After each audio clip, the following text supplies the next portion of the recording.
శ్రీ లలితా సహస్రనామ స్తోత్ర ఫలితము. లలితా సహస్రనామ స్తోత్రం వ్యాస ప్రోక్తం కాదు. అది సాక్షాత్తు లలితాదేవి యొక్క అనుగ్రహం చేత, ఆమె యొక్క ఆజ్ఞ చేత వసిన్యాది దేవతలు పలికితే ఈ స్తోత్రం ప్రచారంలోకి వచ్చింది. ఈ నామాలని ఎవరు అనుసంధానం చేస్తారో, ఎవరు ప్రతిరోజు ఈ లలితా సహస్ర స్తోత్రాన్ని చదువుతూ ఉంటారో, వారి యందు నాకు ప్రీతి కలిగి వారికి సంబంధించిన సమస్త యోగక్షేమాలను తానే స్వయంగా విచారణ చేస్తాను అని అమ్మవారు ఆనాడు ప్రతిన పూనింది. కాబట్టి కలియుగంలో మనకి లలితా సహస్రనామం వంటి సహస్రనామ స్తోత్రం లభించడం కేవలం భగవంతుని యొక్క నిర్హేతుక కృపా కటాక్ష వీక్షణం తప్ప అన్యము కాదు. ఇది తల్లి యొక్క పూర్ణానుగ్రహముగా మనకు అందినటువంటి స్తోత్రం. నామము అంటే పేరు. లలితా సహస్రనామ స్తోత్రము అని ఒక మాట అంటున్నాం, కానీ బాహ్యంలో అది రహస్యనామ స్తోత్రం అనే విషయాన్ని కాసేపు పక్కన పెట్టండి. లలితా సహస్రనామ స్తోత్రం అని అవసరం అవుతుందా? ఆవిడ పేరు లలిత అయితే ఆవిడని సహస్రనామ అంటే అనంతము అని పేరు. అనంతము అంటే లెక్క పెట్టలేనన్ని, సహస్ర శీర్ష వదన, సహస్రాక్షి, సహస్రపాత్ అంటే ఖచ్చితంగా లెక్క పెట్టడానికి 1000 తలకాయలు ఉన్నది అని కాదు దాని అర్థం. అనంతమైన తలలు కలిగినది అని, అనంతమైన నామములు ఎందుకు ఉండాలి? ఒక రూపం ఏర్పడితే ఆ రూపాన్ని గుర్తుపట్టి పిలవడానికి ఒక నామం అవసరం. మనస్సుతో పలకాలి.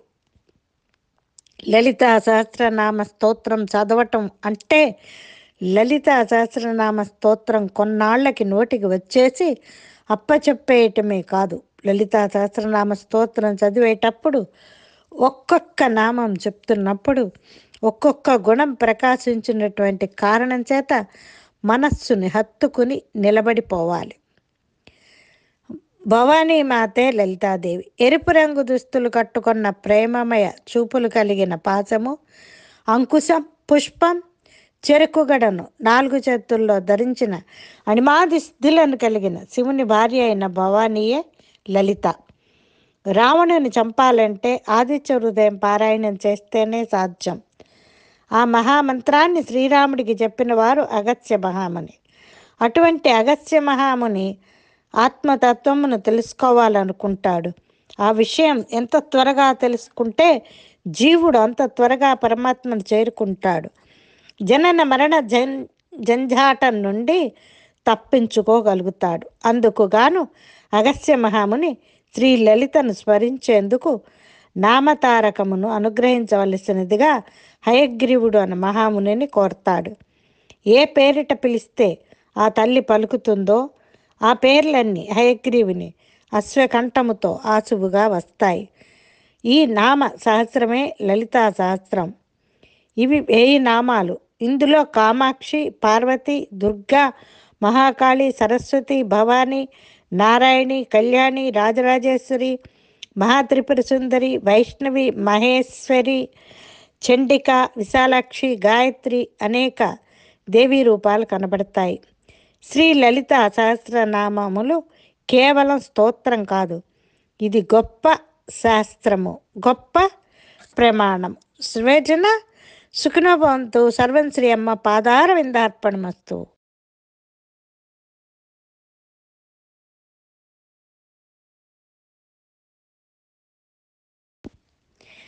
త్రియంబకుడు అంటే అర్థం ఏమిటి? త్రియంబకుడు అంటే గనక అర్థం ఏంటి? శివుడు 3 నామాలకి ఉన్న పరమార్థం ఏమిటి? మహామృత్యుంజయ మంత్రం. ఓం త్రియంబకం యజామహే సుగంధిం పుష్టివర్ధనం ఊర్వారుకమివ బంధనాత్ మృత్యోర్ముక్షీయ మామృతాత్ అంటే అందరికీ శక్తిని ప్రసాదించే భరితుడైన త్రినేత్రుడును అంటే శివుడును ఆరాధిస్తున్నాను. దోసపండు కాడ నుండి విడినట్లు మరణం పట్టు నుండి విడివడెదను గాక. మహా మృత్యుంజయ మంత్రంపై కొన్ని సందేహాలు ఉన్నాయి. ఎప్పుడో ఒకప్పుడు అందరం మరణించాల్సిందే కదా. మరి ఈ మంత్రమును చదివితే మృత్యువుని జయించి ఎల్లకాలం బతికి ఉండలేం కదా అని. మరి అలాంటప్పుడు ఈ మంత్రమును ఎందుకు మృత్యుంజయ మంత్రం అంటారు? అనేక వేల వేల మంత్రాలుండగా ఈ శివ మంత్రమునే ఎందుకు మృత్యుంజయ మంత్రముగా చెప్తుంటారు? అసలు దోసపండు మృత్యువుకు ఏమిటి సంబంధమో తెలియదు, అర్థం కాదు. మృత్యువును జయించడం అంటే శరీరం పతనం కాకుండా వేలాది సంవత్సరములు జీవించి ఉండటం కాదు. పునర్జన్మ లేకపోవడం అంటే ఇక ముందు జనన మరణాలు లేకపోవటం. అంటే ఈ జన్మలోనే ముక్తిని పొందటం. ఈ ముక్తి అనేది మరణం తర్వాత ప్రాప్తించేది కాదు, జీవించి ఉండగానే పొందాల్సిన స్థితి. ఈ ముక్త స్థితిని పొందాలంటే జ్ఞాని కావాలి. ఆ జ్ఞానత్వమును ప్రసాదించేదే ఈ మంత్రం. అది ఎలాగంటారా? ముందుగా ఊర్వారుక అంటే దోసపండుని గమనించండి. సామాన్యంగా ఈ దోసపాదు నేల మీద ఉంటుంది. ఈ పాదుకు కాసిన దోసకాయ పండినప్పుడు తొడిమ నుండి అలవోకగా తనంతట తనే విడిపోతుంది. జ్ఞానత్వం పొందిన వ్యక్తి కూడా అంటే జ్ఞాని కూడా ఈ దోసపండు మాదిరిగానే అలవోకగా ప్రాపంచికం నుండి విడిపడతాడు. అంటే మాయ నుండి విడిపడతాడు. పండిన దోసపండు తొడిమ నుండి విడిపోయి తొడిమతో సంబంధం లేకుండా తొడిమ చెంతన ఉన్నట్లే జ్ఞాని కూడా ప్రాపంచిక బంధాలనబడే ఈ సంసారం అనే మాయ నుండి విడిపోయినప్పటికీ కూడా దేహ ప్రారంధం తీరే వరకు సంసారమందే జీవన్ముక్తుడై ఉంటాడు. జీవన్ముక్తుడనక ప్రాపంచిక ప్రపంచంలో బంధాలు చెంతనే ఉంటాయి అని. మాయ విడవటంతో ఇవి ఏవి ఆటంక ఆత్మానుభవాన్ని నిరంతరం ఆస్వాదిస్తూ ఉండే వ్యక్తి ముక్త స్థితిలో ఉంటాడు. ఇక మరి ఈ మాయా ప్రపంచంలో జనన మరణాలు లేని స్థితిలో ఉంటాడు. పునర్జన్మ లేదు అని అంటే మృత్యువును జయించటమే కదా. ఇక ఈ స్థితిని పొందటం ఎలా? తెలియచెప్పేదే త్రినేత్రుని ఆరాధన. ఆ ఆరాధన ఎలాగుండాలి అంటే జ్ఞాన స్థితికి ఎదగాలంటే గురువు అవసరం. మీకు తెలుసు కదా, అది గురువు శివుడు అన్న విషయం అన్నమాట. ముందుగా శివుని దివ్య రూపం పరిశీలించండి. అందులో ఉన్న ఆధ్యాత్మిక రహస్యాలను శోధించండి. శివుని రూపమును పరిశీలించిన పెద్దలు ఇలా చెప్తుంటారు.